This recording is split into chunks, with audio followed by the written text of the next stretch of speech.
everybody, Fiber Spider back again with another origami tutorial for you. Hope that all of you are doing really well today.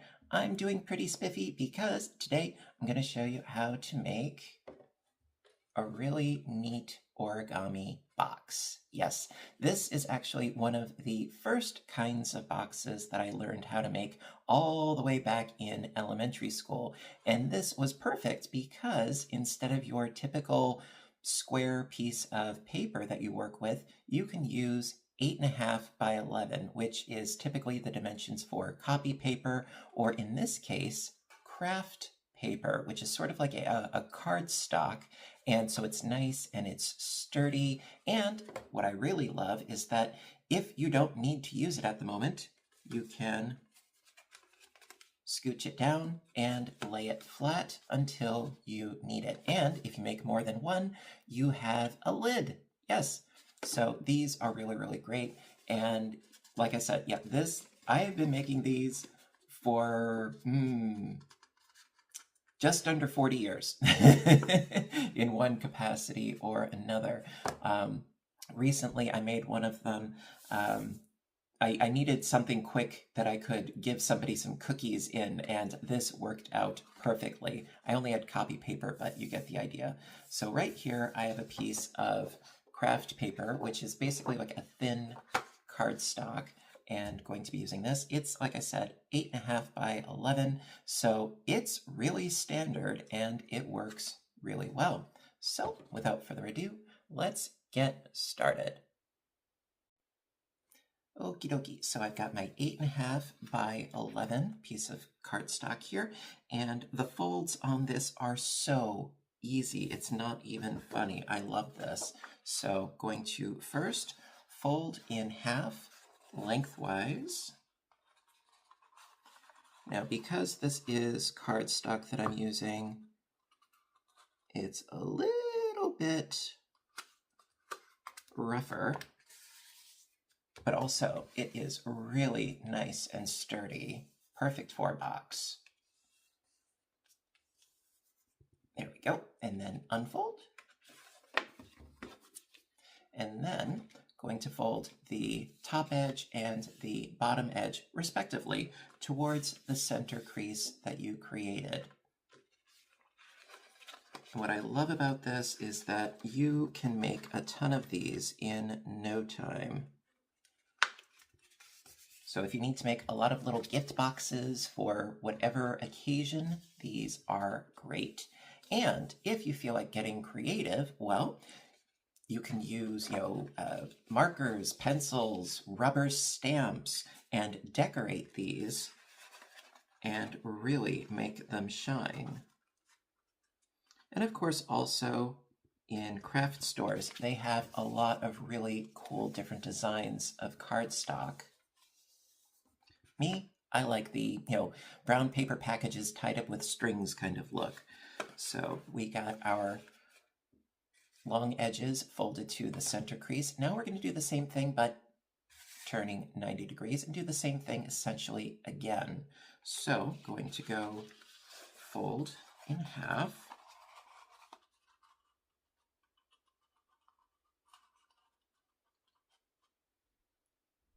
Just want to make sure that my creases are good. There we go.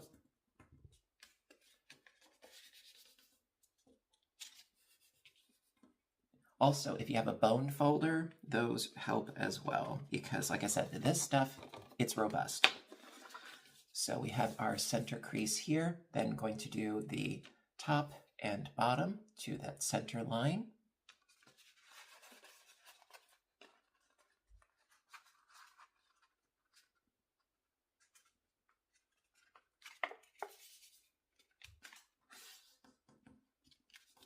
There we go.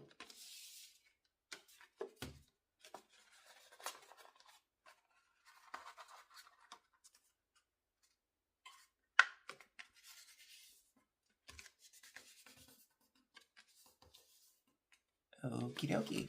And believe it or not, we are getting pretty close to being, done with this, because our guidelines are all set.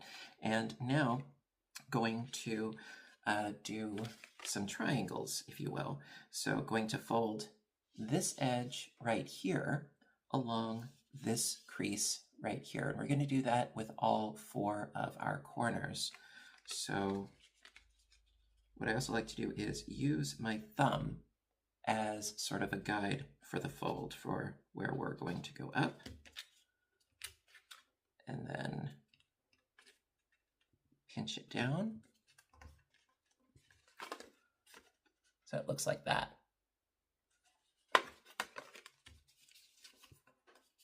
And then do that on all 4 of our corners.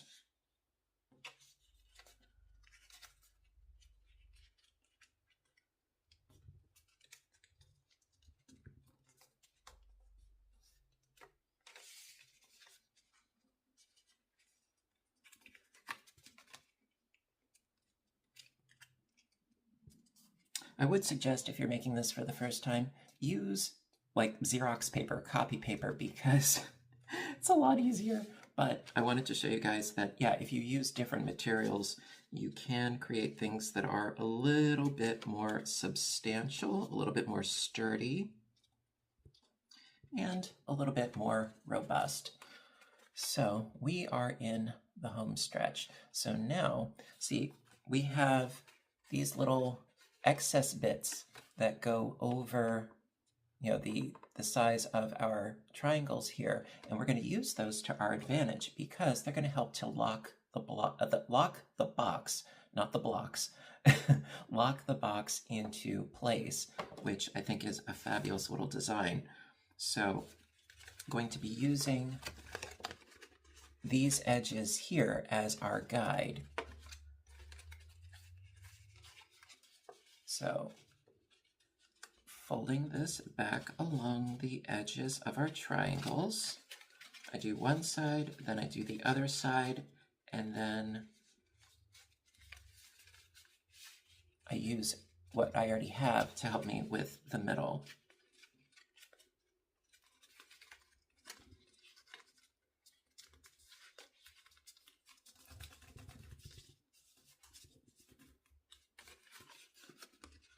Like so. So basically we're creating sort of like a gutter or a seal, or however you want to put it, right over those triangles.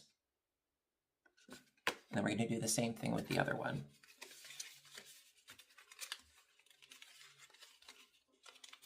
Ah, a hem. That's what I was thinking of. Not a gutter, but more of like a hem.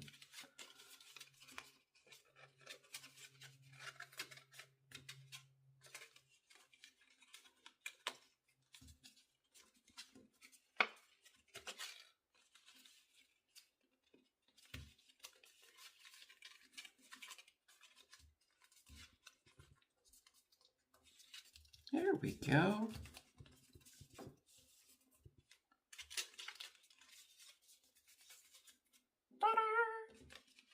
And believe it or not, it is essentially done.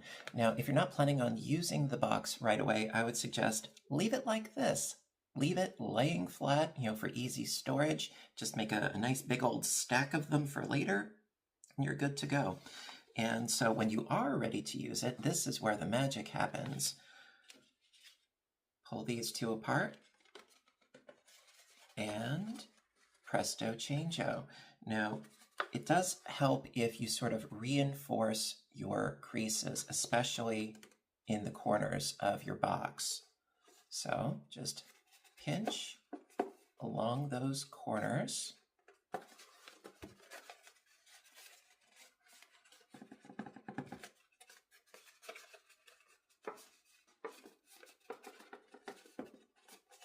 Another thing that I love about this project is that there's no guessing, like, oh, what's 1/3 of the area where I'm trying to fold? It's like, no, the lines speak for themselves.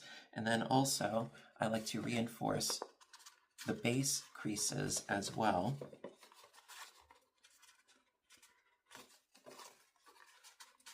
And give it some more definition.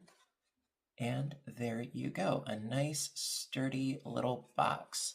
And the real test is, can I fit one inside of the other? Typically you try to make adjustments, making one just a little bit smaller so that it'll fit easier. I didn't do that, so I may run into a little bit of difficulty, but I'm going to try to put one inside of the other and see how well that I do.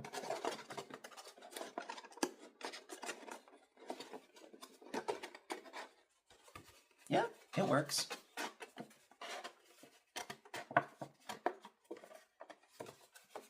Ta-da! Cute little package ready to give somebody. And yes, tie it up with a string or a ribbon. You know, dress it up, make it look snazzy. And I really like these. I don't know, I just do. Really great if you are in a pinch and you need a cute little box, you know, with a little bit of a personal touch, and you are good to go. So there you are. And then if you just want to open it up again real quick. Come on. Got to be careful. You don't want to mess it up. There we go. And there you are. So I don't know, I really like these. And let me know what you think in the comments section. As always, I appreciate your feedback. So, you know, if you like this video, please give a little thumbs up button down below. And you know what to do until next time, right? I want all of you to stay inspired, stay caffeinated, stay folding fun, fabulous, and functional things, and take care of yourselves and each other. And I will see you guys in my next video. Thank you for joining me. Have a great day, and bye for now.